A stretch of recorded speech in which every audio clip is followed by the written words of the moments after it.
Черноморец спечели убедително битката за Бургас, като се наложи с 4-0 над Нефтохимик. По този начин отборът на Димитър Димитров Херо си върна за предишните две поражения от този противник. Черноморец започна по-активно матча и логично поведе в резултата в 20-та минута. Симеон Райков бе точен с плътен удар от границата на наказателното поле. 10 минути по-късно вратарят на Нефтохимик Костадин Георгиев сгреши при изнасянето на топката, като тя бе отнета от Ванчо Траянов. Ветерана асистира, а попадението бе дело на младокът Милчо Ангелов, който отблизо се разписа с глава. Малко преди почивката агитката на Нефтохимик впечатли с множество пироефекти и дори прекъсна за момент играта. В началото на второто полувреме Черноморец получи правото да изпълни дуспа за нарушение на Жеков срещу Райков в наказателното поле. Акулите обаче пропуснаха, след като вратарят на Нефтохимик Костадин Георгиев спаси удара на Лъчезар Балтанов.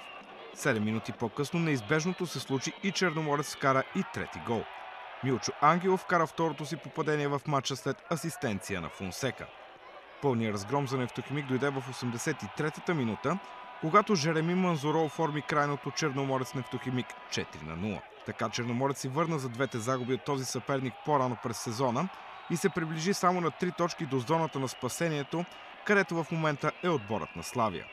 13-то градско дерби на Бургас се оказа фатално за Нефтохимик, който е на последно място в класирането с едва 12 точки.